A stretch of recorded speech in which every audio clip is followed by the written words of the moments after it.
Good morning students. The next topic is speculative transactions. Already നമ്മൾ speculations എന്താണ്, speculators ആരാണ്, എന്തൊക്കെ ടൈപ്സ് ആണ് ഉള്ളത്, വളരെ ഡിഫറെൻറ്റ് ടൈപ്സ് ഓഫ് സ്പെക്കുലേറ്റേഴ്സ് എല്ലാം നമ്മൾ ഓൾറെഡി പഠിച്ചിട്ടുണ്ട്. ഇനി സ്പെക്കുലേറ്റീവ് ട്രാൻസാക്ഷൻസ്.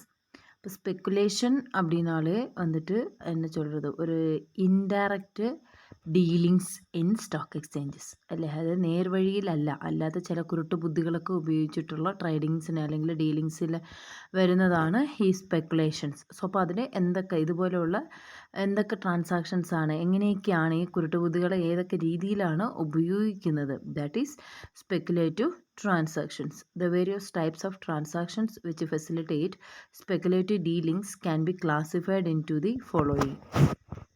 എന്തൊക്കെയാണെന്ന് വെച്ചാൽ option dealings, margin trading, arbitrage, wash sales, blank transfer, then cornering, rigging the market, insider trading. ഇങ്ങനെ പല രീതിയിലാണ് നമ്മൾ ഈ സ്പെക്കുലേറ്റീവ് ട്രാൻസാക്ഷൻസ് നടക്കുന്നത്. அதில் ஃபஸ்ட்டு ஒன் பார்த்திங்க அப்படின்னா ஆப்ஷன் டீலிங்ஸ். ஆல்ரெடி நம்ம டெரிவேட்டிவ்ஸ் படிக்கும்போது ஆப்ஷன்ஸ் படிச்சிருக்கோம், அப்படி தானே. ஆப்ஷன்ஸ் அப்படிங்கிறது, option means the term option means right. The term option means right, അതായത് നമുക്കുള്ള അവകാശങ്ങൾ. അപ്പോൾ ഒരു സ്റ്റോക്ക് എക്സ്ചേഞ്ചസിലൊരു വ്യക്തിക്ക് സാധാരണ സെക്യൂരിറ്റീസ് വിൽക്കാനും വാങ്ങാനുമുള്ള അവകാശങ്ങളിലാണ് നമ്മൾ ഓപ്ഷൻസ് എന്ന് പറയുന്നത്. Option dealings is an agreement of right to buy or sell and certain number of specified securities at a predetermined price within a prescribed time limit. അതായത് ഡെറിവേറ്റീവ് ട്രാൻസാക്ഷനാണ് option എന്ന് നമ്മളിവിടെ പറയുന്നത്.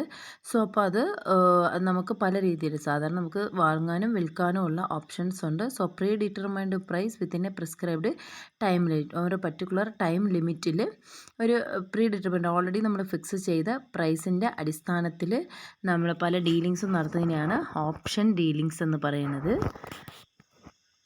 If he is a bull speculator he is enter into purchase option. So സാധാരണ നമ്മളിപ്പോൾ ബുള്ളും ബിയറും ഡക്കും ലാം ഡക്കും ഒക്കെ നമ്മൾ കണ്ടിട്ടുണ്ട്. സോ ബുൾ സ്പെക്കുലേറ്റർ ആണെങ്കിൽ അവർ പർച്ചേസ് ഓപ്ഷനാണ് എടുക്കുന്നത്. അതേപോലെ ബിയർ ആണെങ്കിൽ സെയിൽസ് ഓപ്ഷൻ, അങ്ങനെയാണ് എടുക്കുന്നത്. Kinds of option dealings. Option ഡീലിങ്സിൽ നമ്മൾ ഓൾറെഡി ഡെറിവേറ്റീവ്സിൽ പഠിച്ചിട്ടുള്ളതുപോലെ തന്നെ option dealings are classified into 3 categories. So one is call option, put option and call and put option.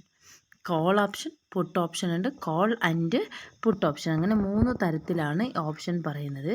Call option அப்படிங்கும்போது option to buy securities at fixed price on a future date. അതായത് call option அப்படிங்கும்போது പർച്ചേസിന് വേണ്ടിയിട്ട്, puttu option എന്ന് പറയുമ്പോൾ sale ചെയ്യുക, സെല്ലിന് വേണ്ടിയിട്ട്. കോൾ ആൻഡ് പുട്ട് ഓപ്ഷൻ എന്ന് പറയുമ്പോൾ it is a combination of above two. It is a right either to buy or sell the securities. ഇപ്പോൾ കോൾ ഓപ്ഷൻ ആണെങ്കിൽ ഒരാൾക്ക് വാങ്ങാനുള്ള റൈറ്റാണ്. പുട്ട് ഓപ്ഷൻ എന്ന് പറയുമ്പോൾ വിൽക്കാനുള്ള റൈറ്റ്സ് മാത്രമേ ഉണ്ടാവുള്ളൂ. കോൾ ആൻഡ് പുട്ട് ഓപ്ഷൻ എന്ന് പറയുമ്പോൾ വാങ്ങാനോ വിൽക്കാനോ അവർക്ക് റൈറ്റ്സ് ഉണ്ടാവും. അങ്ങനെയുള്ളതിനാണ് ഇങ്ങനെ 3 റൈറ്റ്സ് ആയിട്ടാണ് നമ്മൾ ഓപ്ഷൻ ഡീലിങ്സിനെ ഡിവൈഡ് ചെയ്തിരിക്കുന്നത്. ഓക്കെ, அது ஆல்ரெடி நம்ம படிச்சிட்டுள்ளது கொண்டான இச்சிரி ஸ்பீடில் போயிடுது. செகண்ட் ஒன் பார்த்தீங்க அப்படின்னு சொன்னால் margin trading. Margin trading, margin அப்படிங்கும்போது இப்போ நம்ம சாதாரண ஒரு நோட் புக்கில் மார்ஜின் போட்டுப்பாங்க. ஒரு நோட் புக்கில் ஒரு பேஜ் ஃபுல்லாக இருக்கிறதுல ஒரு பர்டிகுலர் கொஞ்சம் ஸ்பேஸ் மட்டும் மார்ஜினுக்காக ஒதுக்கியிருப்பாங்க, அப்படி தானே. ஸோ அதே மாதிரி தான் இங்கே it is A system of purchasing securities with funds borrowed from brokers. അതായത് ബ്രോക്കേഴ്സിൻ്റെ കയ്യിൽ നിന്ന് പൈസ വാങ്ങിക്കൊണ്ട് നമ്മൾ പർച്ചേസ് ചെയ്യുന്ന സിസ്റ്റത്തിനെയാണ് നമ്മൾ ഈ മാർജിൻ ട്രേഡിംഗ് എന്ന് പറയുന്നത്.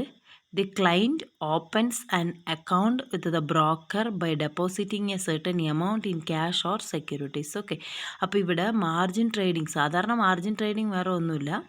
നമ്മളിപ്പോൾ ഒരു റിയാലിറ്റി ഷോയിലൊക്കെ പോകുമ്പോൾ പൈസ കെട്ടി വെച്ചിട്ട് പോകുന്നില്ല. ആദ്യം ഒരു സെക്യൂരിറ്റിക്ക് വേണ്ടിയിട്ട് നമ്മൾ കുറച്ച് പൈസ അവർക്ക് കെട്ടി വെക്കണം, അത് കഴിഞ്ഞിട്ട് നമുക്കതിൽ പാർട്ടിസിപ്പേറ്റ് ചെയ്യാൻ പറ്റത്തുള്ളൂ. അങ്ങനെയുള്ള കുറച്ച് റിയാലിറ്റി. ஸோ അതുപോലെ തന്നെ இங்கே நம்ம வந்துட்டு டீலிங்ஸுக்கு போகிறதுக்கு முன்னாடியே ബ്രോക്കറും ക്ലൈൻറ്റും, അതായത് ക്ലൈൻറ്റും ബ്രോക്കറും തമ്മിൽ ഒരു എഗ്രിമെൻറ്റ് മോഡൽ ക്രിയേറ്റ് ചെയ്യുകയും അതിൽ കുറച്ച് പൈസ സേവ് ചെയ്യും. അത് client open an account with the broker. ബ്രോക്കറും ക്ലയൻറ്റും ചേർന്ന് ഒരു അക്കൗണ്ട് ഓപ്പൺ ചെയ്യും. Depositing a certain amount in cash or securities. அதில் பைசாவாகவோ செக்யூரிட்டிஸ் ஆகவோ கொஞ்சம் அமௌண்ட் வந்துட்டு என்ன பண்ணியிருப்பாங்க, டெபாசிட் பண்ணியிருப்பாங்க. He also agrees to maintain the margin at the certain level. ஒரு பர்டிகுலர் லெவல் ஆஃப் மார்ஜின் மணி நம்ம வந்துட்டு கண்டிப்பாக என்ன பண்ணணும், அதில் வந்துட்டு மெயின்டைன் பண்ணுறத எக்ரி பண்ணியிருப்பாங்க. Okay. If the prices are favorable, the client may instruct the broker to sell the securities. അതായത് അപ്പം അങ്ങനെ വരുമ്പോൾ മാർജിൻ സെയിൽസ് എന്ന് പറയുമ്പോൾ നമ്മൾ കുറച്ച് എമൗണ്ട് കെട്ടി വെച്ചിട്ടുള്ള ഡീലിങ്സ് ആണ്. ஸோ அப்போது சாதாரண மார்க்கெட் ஒரு எல்லா செக்யூரிட்டிஸ்க்கும் வந்து பார்த்திங்க அப்படின்னா மார்க்கெட்டில் டே பை டே அதாவது மின்ட் பை மின்ட் ஒரு second by second price level changes வந்துட்டு உண்டாகும். ஸோ அப்போ அதில் வந்துட்டு சிலப்போ பைசா கூடலாம் குறையலாம். அப்போ நம்ம வந்துட்டு இது வந்துட்டு மானிட்டரிங்கில் போட்டிருப்போம், அப்சர்வேஷனில் போட்டிருப்போம். அப்போ எப்போ கூடுதோ அந்த டைமில் விற்றுக்கிறலாம், குறையும் போது வாங்கிக்கலாம். ஸோ அப்போது அது வந்துட்டு இதில் வந்துட்டு ப்ராஃபிட் ஆர் லாஸ் ரெண்டும் வர்றதுக்கு சான்ஸ் இருக்குது. சப்போஸ் கூடவே இல்லை அப்படின்னா அந்த பர்டிகுலர் டைமுக்குள்ளே நம்ம என்ன பண்ணணும், அதை கண்டிப்பாக அதோட டீலிங்ஸ் நடத்தி தான் ஆகணும். ஸோ அப்போ இதில் ப்ராஃபிட் ஆர் லாஸ் லாஸ் வந்தது அப்படின்னா அந்த லாஸ் ஓவர் கம் பண்ணுறதுக்காக நம்ம கட்டி வைக்கக்கூடிய அமௌண்ட் தான் மார்ஜின். ஸோ அதனால தான் நம்ம இங்கே வந்துட்டு அதில் தான் நம்ம வந்துட்டு மார்ஜினல் ட்ரேடிங் அப்படின்னு சொல்லி சொல்கிறோம். ஓகே, அடுத்தது அர்பிட்ரேஜ். அர்பிட்ரேஜ் அப்படிங்கும்போது it is a highly specialised and skilled speculative activity. കുറച്ചും കൂടി സാധാരണ സ്പെക്കുലേറ്റീവ് ആക്ടിവിറ്റിയോட ഇത് கொஞ்சம் കൂടി புத்திபூர்வமாக அப்படி இல்லைன்னா ஸ்பெஷலைசேஷன் உள்ளதாக இருக்குது. It is undertaken to make profit out of the differences in prices of a security in 2 different markets. അതാണ് അപ്പോൾ അർബിട്രേജ് എന്ന് പറയുമ്പോൾ ഇച്ചിരി സ്കിൽഫുള്ളായിട്ട് അതായത് തന്ത്രപൂർവ്വമായിട്ട് കളിക്കുന്ന ഒരു കളിയാണ്. ஸோ இப்போ நம்ம என்ன பண்ணோம் அப்படின்னா ஒரு கம்பெனி ஒன்றில் கூடுதல் ஸ்டாக் எக்ஸ்சேஞ்சஸில் என்ன பண்ணலாம், லிஸ்ட்டு பண்ணலாம். ஓகே, அப்படி ஒன்றில் கூடுதல் ஸ்டாக் எக்ஸ்சேஞ்சஸில் லிஸ்ட் ஆகும்போது எத்தனை ஸ்டாக் எக்ஸ்சேஞ்சஸில் நம்ம லிஸ்ட் ஆகிருக்குமோ எல்லா ஸ்டாக் எக்ஸ்சேஞ்சஸ்லேயும் நம்மளுடைய என்னது ஷேர்ஸு அவைலபிளாக. ஸோ அப்படி வரும்போது சிலப்போ ஒரு மார்க்கெட்டில் விலை கம்மியாக இருக்கும், ஒரு மார்க்கெட்டில் விலை கூடுதலாக இருக்கும். ஸோ ഇത് മാർക്കറ്റുകൾ തമ്മിലുള്ള പ്രൈസ് ലെവൽ ചേഞ്ചസിനെ മുതലെടുക്കുന്ന ഒരു പ്രവൃത്തിയാണ് ഈ അർബിട്രേജ് കൊണ്ട് നമ്മൾ ഉദ്ദേശിക്കുന്നത്. അതാണ് ഇവിടെ പറയുന്നത്. It is undertaken to make profit out of the differences in prices of a security in 2 different markets.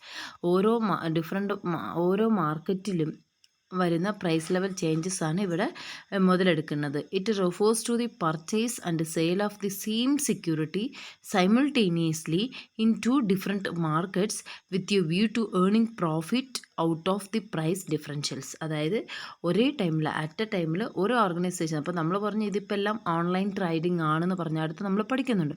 So online trading அப்படிங்கும்போது நம்ம கையில் ஒரு மொபைலோ ஒரு லேப்டாப்போ இல்லை ஒரு சிஸ்டமோ இருந்துச்சு அப்படின்னா நம்ம வீட்டில் இருந்துட்டு நமக்கு வந்துட்டு வாங்க விற்க எல்லாம் பண்ணலாம். ஓகே, அப்போது இங்கே வந்து சைமில்டேனியஸில் ஒரே டைமில் சேம் டைமில் ஒரு கம்பெனிலேருந்து ஒரு எக்ஸ்சேஞ்சர்லேருந்து பர்ச்சேஸ் பண்ணி வேறு ஒரு எக்ஸ்சேஞ்சஸில் விற்கிறது தான் நம்ம வந்துட்டு அர்பிட்ரேஜ் அப்படின்றது.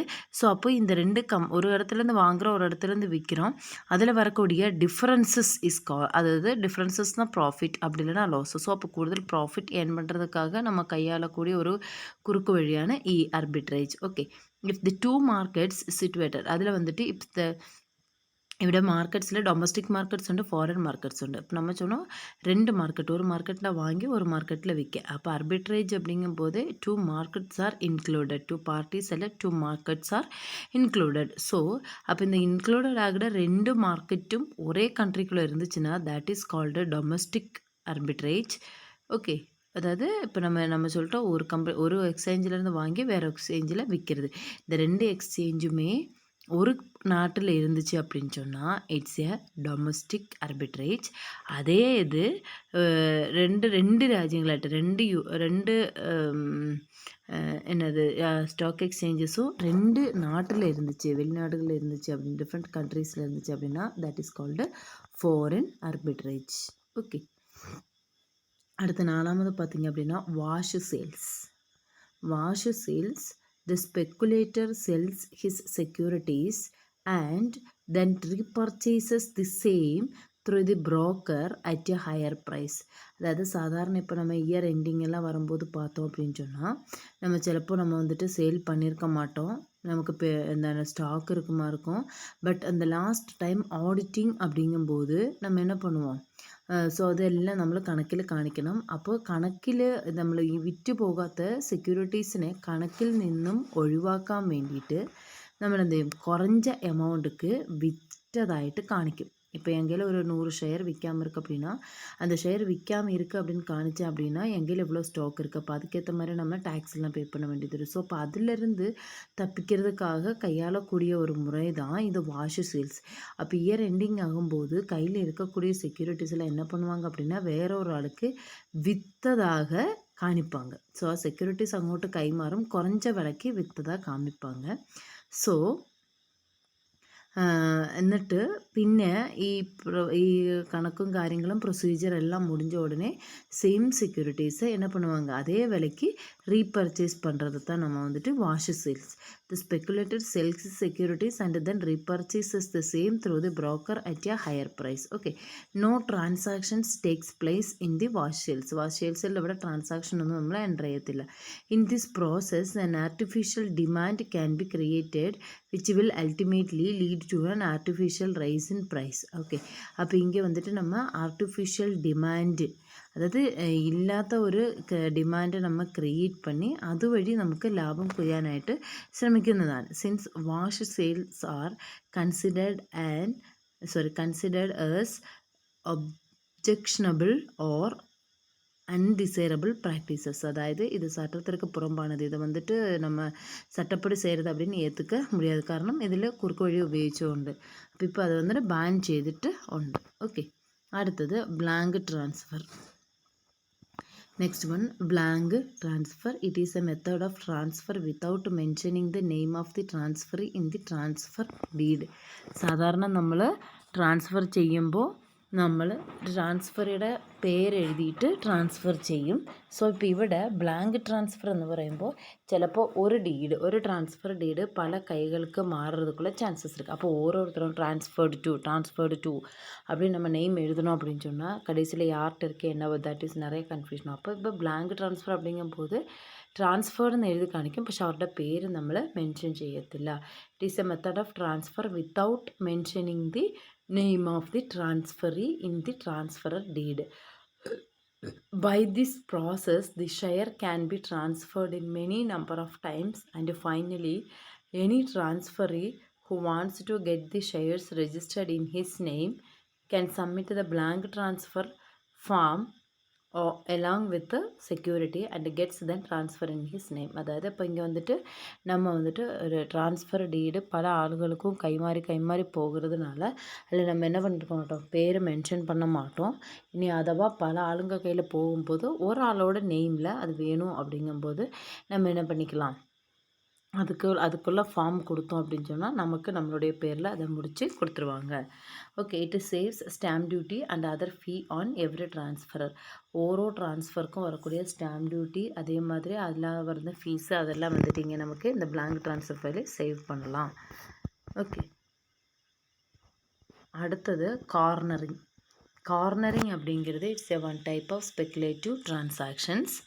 A corner is the condition of the market in which almost the entire supply of a particular security is held by an individual or a group of individuals. അതായത് നല്ല ഡിമാൻഡുള്ള ഒരു സെക്യൂരിറ്റീസ്, ഇപ്പം മാർക്കറ്റിൽ നല്ല ഡിമാൻഡുള്ള സെക്യൂരിറ്റീസിനെ ഒരു ഇൻഡിവിജ്വലോ ഒരു ഗ്രൂപ്പ് ഓഫ് ഇൻഡിവിജ്വലോ ബൾക്കായിട്ട് purchase ചെയ്ത് പതുക്കി വെക്കുക. The speculators buying a whole and will not resell them and create scarcity. So அப்போ അങ്ങനെ நல்ல டிமாண்டுள்ள ஷேர்ஸை நம்ம பல்காக வாங்கிட்டு அதை என்ன பண்ணுவாங்கன்னா உடனே அது மார்க்கெட்டில் ரிலீஸ் பண்ண மாட்டாங்க.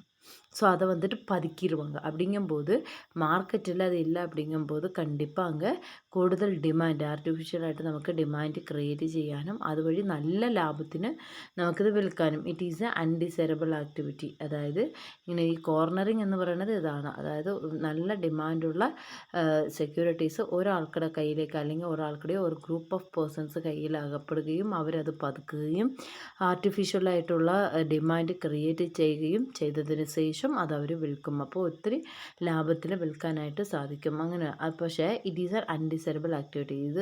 ഇത് ലീഗലി നമ്മൾ അംഗീകരിക്കാനായിട്ട് ബുദ്ധിമുട്ടുള്ള ആക്ടിവിറ്റീസാണ്. This practice will create an artificial scarcity and affect the normal supply of securities. ഇത് നോർമൽ സപ്ലൈ ഓഫ് സെക്യൂരിറ്റീസിനെ അഫക്റ്റ് ചെയ്യുന്നതുമാണ്. ഇനി അടുത്തത് பார்த்தீங்கன்னா rigging the market. Rigging means artificially pushing up the market price of a particular security. அப்போ ഇവിടെ என்ன அப்படின்னா விலையே இல்லை இருக்காது, பட் அந்த செக்யூரிட்டிஸ்க்கு வந்து കൂടുതൽ വിലയെ ഏറ്റി വിടുறதே அதுக்கு உள்ள வேலை. ஸோ അപ്പോൾ அந்த மாதிரி ഉള്ളത് റിഗിങ് ദി മാർക്കറ്റ്, മാർക്കറ്റിനെ കറക്കുക എന്നുള്ളതാണ്. It means artificially pushing up of, അതായത് യഥാർത്ഥത്തിൽ അതിന് അത്ര ഡിമാൻഡ് ഉണ്ടാവില്ല, അത്ര റേറ്റ് ഉണ്ടാവില്ല, പക്ഷേ ആർട്ടിഫിഷ്യലായിട്ട് ഒരു സെക്യൂരിറ്റീസിൻ്റെ പ്രൈസ് റൈസ് ചെയ്ത് കാണിക്കുക എന്നുള്ളതാണ്. Generally carried on by the bull speculators, അവരാണ് ഇത് കൂടുതലും ഇത് ചെയ്യുന്നത്. Okay, the last one is insider trading. Insider trading அப்படிங்கும்போது it is the trading of securities of a company by individuals who are in some way connected with the company and has access to non public price sensitive information about the company. So insider trading அப்படிங்கும்போது நல்ல டிமாண்டுள்ள securities குறைஞ்ச விலைக்கு விற்க போகிறோம் அப்படின்னு ஒரு கம்பெனிக்கு தேணும்போது company சம்மந்தமான ஆளுங்களுக்கு இன்ஃபர்மேஷன் கொடுத்து அவங்களுக்கு அந்த ஷேர்ஸை வந்துட்டு விற்றுக்குவாங்க. அதாவது குறைஞ்ச விலையில் உள்ளதை அந்தந்த ഓർഗനൈസേഷനിൽ இருக்கக்கூடிய എംപ്ലോയീസ് ബെനിഫിറ്റ് കിട്ടാൻ വേണ്ടിയിട്ട് ചെയ്യുന്ന ഒരു പ്രവൃത്തിയാണ് ഇൻസൈഡർ ട്രേഡിംഗ്. അപ്പോൾ അതിനകത്ത് അവർ പബ്ലിക്കായിട്ട് ഇവർ അപ്ലിക്കേഷൻ സ്വീകരിക്കില്ല, നോട്ടിഫിക്കേഷൻ കൊടുക്കത്തില്ല. ആ ഓർഗനൈസേഷൻ്റെ അകത്തുള്ളവർ തന്നെ ഒരു തീരുമാനത്തിലേക്ക് വരികയും അവർക്ക് വേണ്ടിയിട്ട് ഇഷ്യൂ ചെയ്യുകയും ചെയ്യുന്നതാണ് ഇൻസൈഡർ ട്രേഡിംഗ് എന്ന് പറയുന്നത്. These are the speculative transactions. Okay, thank you.